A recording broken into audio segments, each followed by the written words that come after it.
আসসালামু আলাইকুম। আপনি কি জানেন ফেসবুক আপনার লোকেশন ট্যাগ করছে? ফেসবুকের লোকেশন ট্যাগ আপনারা কিভাবে বন্ধ করবেন? এটা যদি আপনি বন্ধ না করেন যে কোনো সময় আপনার ফোনের সকল তথ্যগুলো হ্যাক হয়ে যেতে পারে। তো চলুন আপনাদেরকে দেখিয়ে দিচ্ছি। তার আগে ছোট্ট একটা কথা বলবো, যারা আমার ফেসবুক পেজে নতুন অবশ্যই আমাদের পেজটি ফলো করে রাখুন এমন গুরুত্বপূর্ণ নতুন নতুন ভিডিও পাওয়ার জন্য। তো এই কাজটি করার জন্য ফার্স্ট অফ অল আপনি চলে আসবেন আপনার ফেসবুক আইডিতে। তারপর উপর থেকে আপনার থ্রি ডট আইকনের উপরে ক্লিক করবেন। তারপর এখান থেকে সেটিংস অপশন উপরে ক্লিক করবেন। তারপর একটু নিচে আসবেন। নিচে আসার পরে কিন্তু এখানে পেয়ে যাবেন ডিভাইস পারমিশন, এখানে আপনি ক্লিক করবেন। তারপর এখান থেকে আপনার লোকেশন অপশন উপরে ক্লিক করবেন। তারপর এখান থেকে আপডেট সেটিংসে ক্লিক করবেন।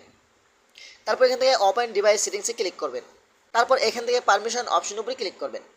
তারপর এখান থেকে আপনার নিচ থেকে লোকেশন অপশন উপরে ক্লিক করবেন। আপনাদের এটা অ্যালাউ থাকবে, আপনার এখানে ডোন্ট অ্যালাউ দিয়ে দিবেন। ডোন্ট অ্যালাউ দিয়ে দিলে কিন্তু আপনার ফোনের সকল তথ্যগুলো নিরাপদ থাকবে এবং ফেসবুকের মাধ্যমে আপনাকে অন্য কেউ ট্র্যাক করতে পারবে না। তো আশা করি ভিডিওটা শেয়ার করে দিতে পারেন এবং আপনার টাইমলাইনে রেখে দিতে পারেন, যে কোনো সময় আপনার কাজে আসতে পারে। ধন্যবাদ সবাইকে। আসসালামু আলাইকুম।